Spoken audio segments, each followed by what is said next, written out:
आपसी पर्यावरण के लिए कामयाबी की कहानी है, खास तौर पर जब आप इनकी तुलना दुनिया भर के दूसरे नरभक्षी जानवरों की विलुप्तीकरण से करेंगे।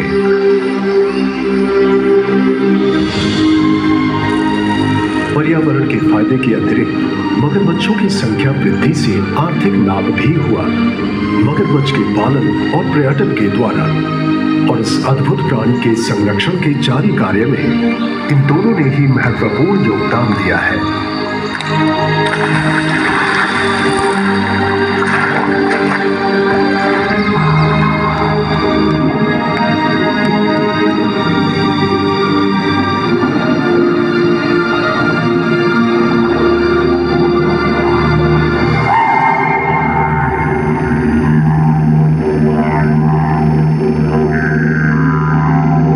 जमीन के सूखते ही क्षितिज से उठने लगता है धुआं। ये आग का मौसम है और धरती की सबसे बड़ी आग सुलगाई जाएगी।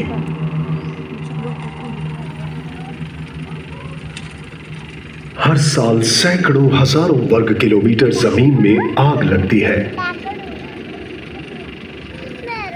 लेकिन ये कोई जंगल की आग नहीं है। ये आग जानबूझकर लगाई गई है। फिर से हाजिर हूं मैं मेरे देश, मेरे घर में। मैं आर्नम लैंड का निवासी हूं, जो उत्तरी अंचल का देसी इलाका है। मेरा परिवार और यहाँ के सारे पारंपरिक स्वामी अनगिनत पुश्तों से ऐसा करते आए हैं। लेकिन आप घूमते हुए मनमर्जी से कभी भी आग नहीं लगा सकते।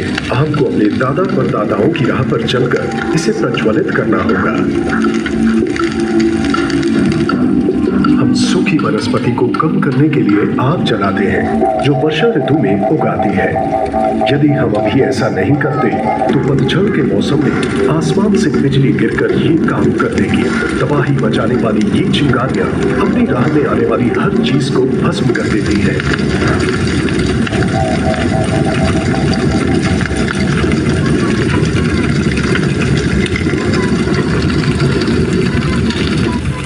मिट्टी में नमी के रहते रहते ये नियंत्रित आग लगाई जाती है, ताकि आग ठंडी रहे और धीरे धीरे आगे बढ़े।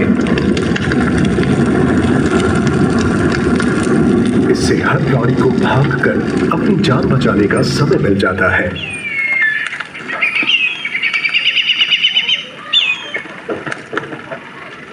लंबे समय से हम इस देश के बागबान हैं। हम सभी नन्हे जानवरों के लिए इस वन को सुरक्षित रखने के मकसद से ये आग जलाते हैं, क्योंकि छोटे के बिना बड़े पशु भी नहीं रहेंगे, जैसे कि हम। ऐसा हजारों सालों से चल रहा है। ज्यादातर जानवर इस नियमित आग के आदी हो चुके हैं। चीखने वाली चील आग से भागते छोटे पशुओं का शिकार करना पसंद करती है, और वो बहुत अक्लमंद है। मेरे लोगों ने टहनियों के सहारे उन्हें आग को ले जाकर नए स्थानों को जलाते देखा है।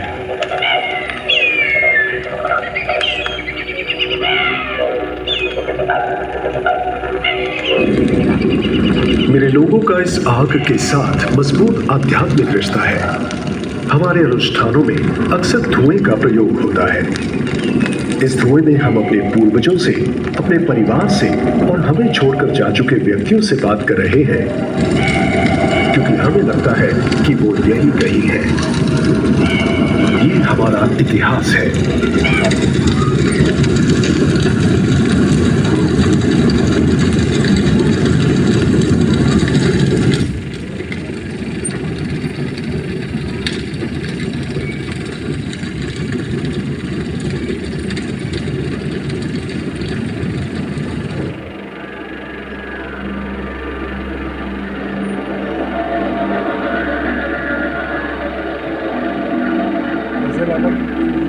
कम से कम 50,000 सालों से ये आदिवासी इस वन प्रदेश का ध्यान रखते आए हैं, और आप जहां भी देखें आपको धरती पर सबसे पुरानी जीवित सभ्यता के प्रमाण मिलेंगे। आप जिस रास्ते चलेंगे कोई ना कोई पहले उस पर चल चुका है। हमारा इतिहास इस धरती का है। कोई दस्तावेज नहीं है हमारे पास, लेकिन ये दर्ज है गीतों में, नृत्य में, पहाड़ियों में और गुफाओं में।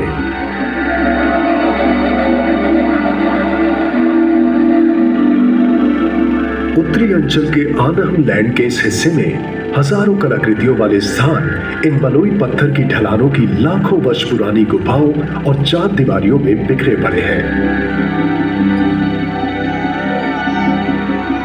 ये कला दीर्घाएं उन परिवारों की कथा सुनाती है जो हजारों वर्षों से हमारे साथ चले यात्राएं की। ये कलाकृति बताती है हमारे सपनों के बारे में, खान पान के बारे में। अनुमान है इस क्षेत्र के बहुत से चित्र 25,000 साल से भी अधिक पुराने हैं। ये दीवारें दस्तावेज है ऑस्ट्रेलिया के पहले निवासियों के अविश्वसनीय जीवन की।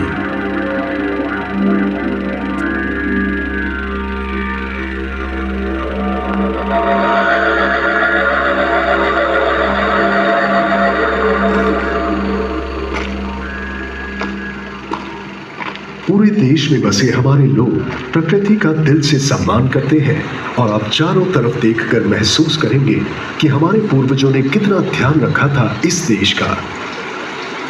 आप सभी के मंदिर हैं, गिरजे हैं, हमारा चर्च है ये प्रकृति। हमारा सबसे महत्वपूर्ण कानून है इस धरती की देखभाल करना। आपके लिए, मेरे लिए ये एक उपहार है। हम इसके स्वामी नहीं हैं, हम इसके हैं।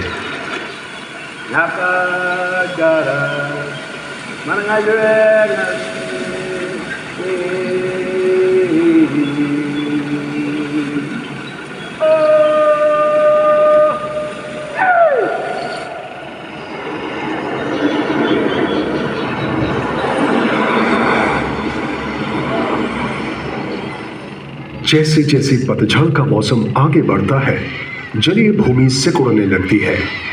मजबूरन कैस्पर को अन्य मगरमच्छों के साथ शेष बचे जलाशयों की ओर जाना पड़ेगा। ये उसके लिए खतरनाक समय है।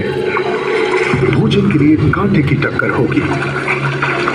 मगरमच्छ अपने अपने इलाकों को लेकर बेहद सतर्क रहते हैं। नर मगरमच्छ अपने साम्राज्य को बचाने के लिए संग्राम करेंगे।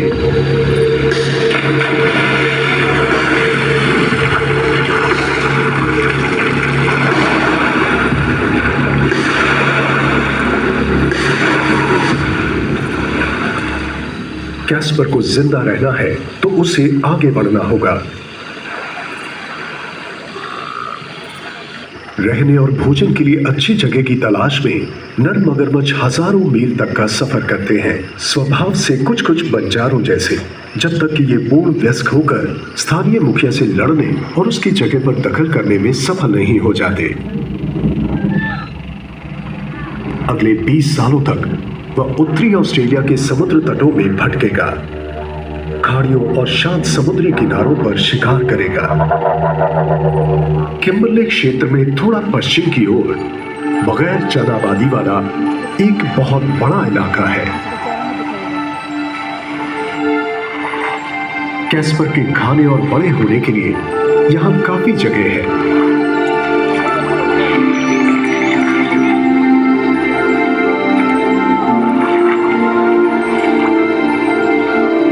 खारे पानी के मगरमच्छ पश्चिमी ऑस्ट्रेलिया से लेकर महाद्वीप के उत्तर में क्वींसलैंड तक 7,500 किलोमीटर तक पाए जाते हैं। कैस्पर उत्तरी ऑस्ट्रेलिया के छोर केप यॉर्क का चक्कर लगाकर आ पहुंचा एक दूसरी दुनिया में। ये है ग्रेट बैरियर रीफ और कभी कभी यहाँ के विशाल समुद्री उद्यान में मगरमच्छ टहलते हुए दिख ही जाते हैं। यहाँ आकर उसकी मुलाकात बिल्कुल नए समुद्री शिकारियों के समूह से होगी, लेकिन वो कैस्पर को परेशान नहीं कर पाएंगे। वो अब बड़ा और ताकतवर हो चुका है। लो, ये तो मैं हूँ। हे ईश्वर, ये एक मैको शार्क है।